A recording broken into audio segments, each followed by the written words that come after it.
How many times have you told yourself, starting tomorrow, I'm going to change. Next week, I'll finally start working out. Tonight, I'll begin learning that skill I've been putting off. And then tomorrow arrives. And nothing happens. You keep waiting for a feeling. A burst of energy. A wave of motivation strong enough to push you into action. But there's a question very few people are willing to ask. If motivation is really the key to success, why do the most consistent people keep showing up even when they don't feel motivated? And if the problem isn't a lack of willpower, what is actually stopping us from changing? For years, we've been taught the same message. If you want to change your life, find motivation. Watch an inspiring video. Read a powerful quote. Wait until you feel ready. But there's a difficult truth most people never hear. Motivation is an emotion. And emotions are temporary. Some days you feel unstoppable. Some days you don't want to do anything. If your progress depends on how you feel, your results will rise and fall with your emotions. That's why so many people don't fail because they're lazy. They fail because they're putting their trust in the wrong thing. Here's something fascinating about the human brain. Your brain doesn't naturally seek change. It seeks efficiency. It wants to conserve energy whenever possible.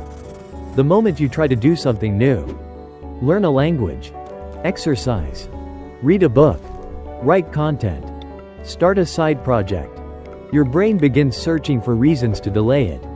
Not because you're weak, not because you're incapable, but because change requires more energy than staying the same. This is where many people make a critical mistake. They think, I don't have enough motivation. When the real problem is often, this behavior has too much friction.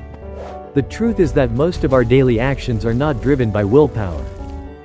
They're driven by systems, by environment, by convenience, by routines, by the cues surrounding us every day. The people who stay consistent for years are rarely more motivated than everyone else. They simply have better systems. Imagine you want to build a reading habit. You buy a great book. You genuinely want to read it. But the book stays inside a drawer. Meanwhile, your phone sits right next to you. Every free moment, your hand automatically reaches for the phone. Not because you dislike reading, but because the phone is easier. Or maybe you want to start exercising.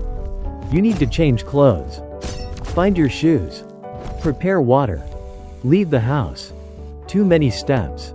Meanwhile, the couch is only a few feet away. The brain naturally chooses the path of least resistance.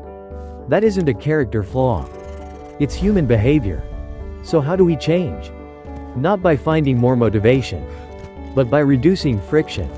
Start ridiculously small. So small that your brain can't come up with an excuse. If you want to read, don't aim for 30 pages. Read 1 page. If you want to exercise, don't commit to an hour. Move for 5 minutes. If you want to write, don't force yourself to finish an entire article. Write a single paragraph. It sounds too simple. But this is where real behavior change begins. Because your goal isn't actually to complete a task. Your goal is to become the type of person who does that task. Instead of saying, I'm trying to read, start saying, I'm a reader. Instead of, I'm trying to work out, think, I'm someone who takes care of my health.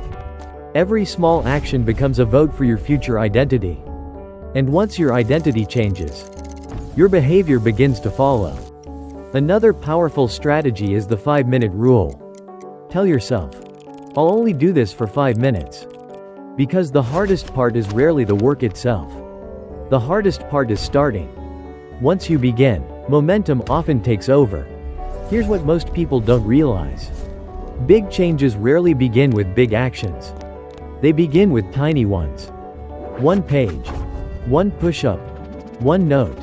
1 short walk. At first, these actions seem insignificant. Almost too small to matter. But weeks later, months later, they become proof that you are becoming someone different. Not someone who waits for motivation, but someone who acts first and lets motivation catch up later. And that's when consistency starts to grow. Today, don't try to change your entire life. Just choose 1 action.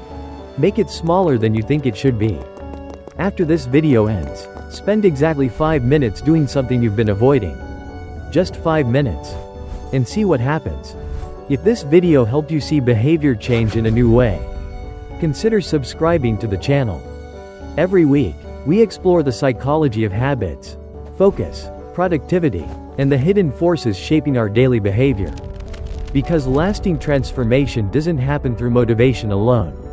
It happens through small actions repeated consistently over time. Subscribe, and I'll see you in the next video. But here's the bigger question. If motivation isn't the problem, why do so many people today struggle to focus, stay disciplined, and maintain habits? Maybe the issue isn't that we're lacking motivation. Maybe we're consuming too much. And that invisible habit may be quietly destroying our ability to concentrate every single day.